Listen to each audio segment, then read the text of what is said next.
గంగాధరపురం చిన్న ఎరుకుపాడులో బాబు surety భవిష్యత్కు guarantee ఇంటింటికి Telugu Desam party కార్యక్రమంలో వెనగండ్ల రాము పాల్గొన్నారు. గంగాధరపురం సెంటర్లో రాముకు టీడీపీ జనసేన పార్టీల శ్రేణులు ప్రజానీకం నన్ను స్వాగతం పలికారు. భారతరత్న అంబేద్కర్ విగ్రహానికి పూలమాలలతో నివాళులర్పించి పర్యటన ప్రారంభించారు.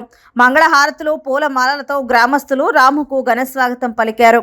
పేద వికలాంగుడికి ట్రైసైకిల్ పంపిణీ చేయడం జరిగింది. గ్రామ కమ్యూనిటీ హాల్ ప్రాంగణంలో రాముతో సమావేశమై మహిళలు తమ సమస్యలు తెలియజేశారు.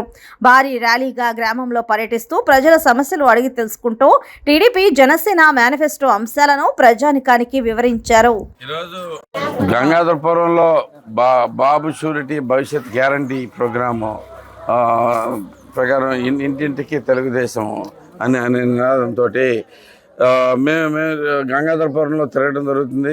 ఇక్కడ సమస్యలు చూస్తుంటే చాలా దారుణంగా ఉన్నాయి. రోడ్ల మీద రోడ్డు అంతా డ్రైనేజ్ రోడ్ లాగా నడుస్తూ ఉంది. అక్కడికి తెలుగుదేశం ప్రభుత్వంలో వేసిన సిమెంట్ రోడ్లు మాత్రం ఉన్నాయి. అయినా కానీ సిమెంట్ రోడ్లు ఉన్నా కానీ వాటి మీద కూడా పూర్తిగా డ్రైనేజీతో నిండిపోయి ఉంది. ఇంత దుర్భరమైన పరిస్థితుల్లో మన దేశ ప్రజలు ఇంకా బతకాల్సి వస్తుందంటే 21వ శతాబ్దంలో తలదించుకోవాల్సిన విషయం. ఇంత దుర్మార్గమైన పాలన అసలు ప్రపంచం ఎప్పుడూ చూడలేదు దీంట్లో. అదీగాక ఈరోజు చూసుకుంటే మనకేమవుతుందంటే ఎక్కడికి వెళ్ళినా కానీ ఈ సమస్యల మధ్యలో వచ్చి ఇప్పుడు ఆల్రెడీ ఎమ్మెల్యే ఏం చేస్తున్నా అంటే ఆల్రెడీ ఎప్పుడో కట్టేసిన బిల్డింగ్ని మళ్ళీ రీఓపెన్ చేసుకుంటా ఈ టైప్లో అడావడి చేసుకుంటా తిరుగుతూ ఉన్నాడు.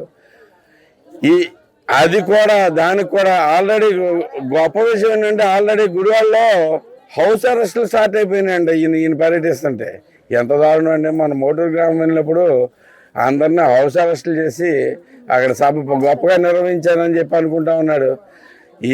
ఇలాంటి సంస్కృతి చివరికి ఇట్లా వచ్చింది. ఎందుకంటే రోడ్డు మీద తిరిగే పరిస్థితి లేదు.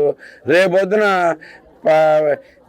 జగనన్న తిరిగినట్టుగానే ఈయన కూడా పరదాలు కట్టుకుని తిరుగుతాడేమో త్వరలో చూసుకోవాలి మరి. ఇంకా ఎందుకంటే జనాలు రోడ్ల మీద తిరగనిచ్చే పరిస్థితి ఎక్కడ కనపట్లేదు.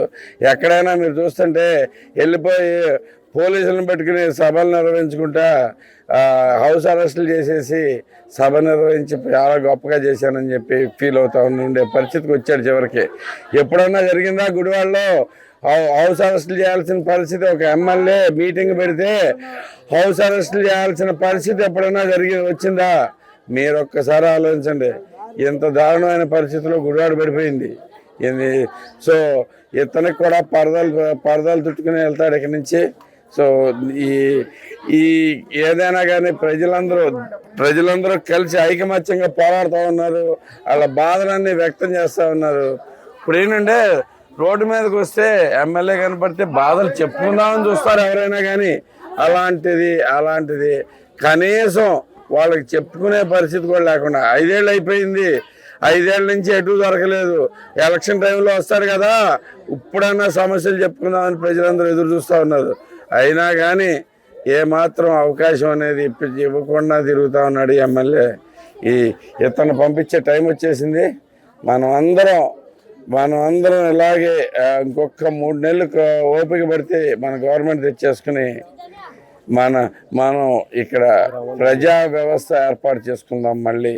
ఓకే, ఇక్కడ ఉన్న ప్రతి ప్రాబ్లంని నేను సాల్వ్ చేసుకొస్తాను. రైతులే కాదు, ఉద్యోగస్తులే కాదు, రోడ్లే కాదు, డ్రైనేజ్లే కాదు, కాలువ పూడికలే కాదు, ఇవన్నీ కూడా వ్యవస్థలో ప్రతి వ్యవస్థ సక్రమంగా పనిచేసేటట్టుగా చేస్తానని చెప్పేసి అందరికీ మాటిస్తున్నాను. అంతేకాకుండా కనీసం 5 ఏళ్లలో 10,000 ఉద్యోగాలు గుడివాడ వచ్చేటట్లుగా కృషి చేస్తానని చెప్పేసి కూడా మీ అందరికీ మనవి చేసుకుంటూ జై తెలుగుదేశం, జై జనసేన.